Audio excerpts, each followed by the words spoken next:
আসসালামু আলাইকুম এভরিওয়ান। আজকে আমি লতি রান্না করেছিলাম।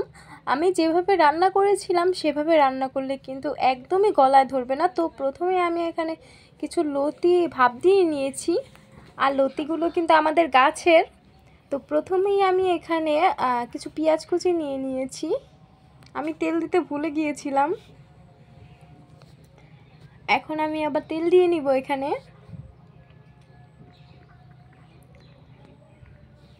পরে আমি পেঁয়াজগুলোকে ভেজে নিব।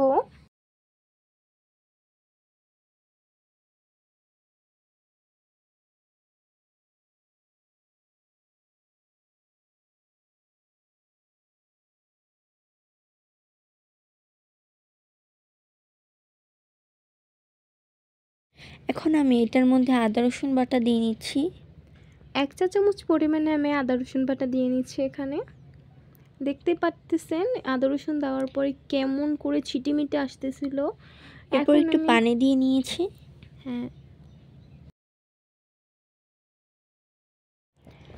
এখন আমি এর মধ্যে 1 টেবিল চামচ পরিমাণে এখানে হলুদ আর মরিচের গুঁড়া দিয়ে নিচ্ছি।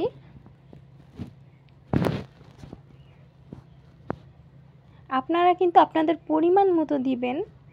আমরা কিন্তু বেশি ঝাল খাই না, তার জন্য আমি অল্প পরিমাণে দিয়েছি এখানে। এখন আমি একটু নাড়াচাড়া করে নিচ্ছিলাম।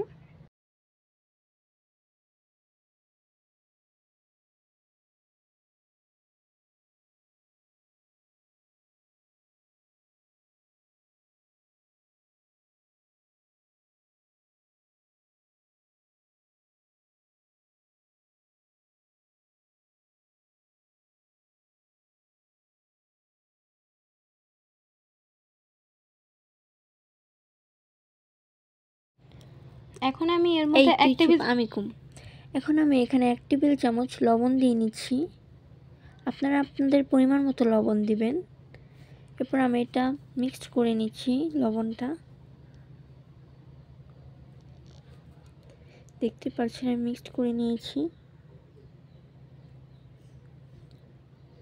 এরপর এখানে আমি চিংড়ি মাছ দিয়ে নিচ্ছি। আমি লতি দিয়ে রান্না করব, এই জন্য আমি এখানে চিংড়ি মাছ ছোট ছোট নিয়েছি।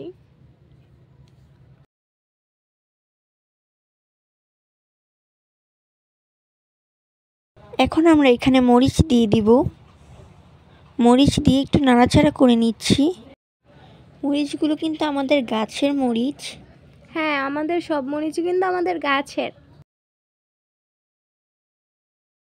এখন একটু পানি দিয়ে আমি ঢেকে দিব। অল্প পরিমাণে পানি দিব। এখন আমি ঢাকনাটা উঠিয়ে লতি দিয়ে নিচ্ছি এখানে। এখন আমি সব কিছু মিশিয়ে নেব।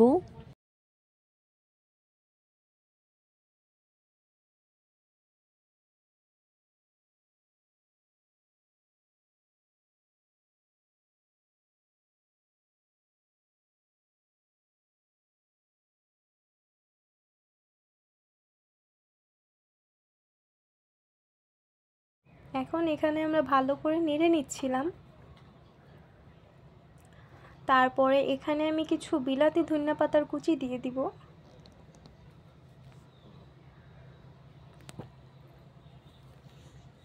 এরপর আমরা ঢেকে দিব। এরপরে ভালো করে আবার নেড়ে চেড়ে এটা আমি এখন নামিয়ে নিব। এখন কিন্তু হয়ে গিয়েছে। এই তো নামিয়ে নিচ্ছি একটা প্লেটে। লতি এভাবে রান্না করে খেলে কিন্তু একদমই গলায় ধরবে না, আর আপনারা অবশ্যই লেবু দিয়ে খাবেন। আল্লাহ হাফেজ।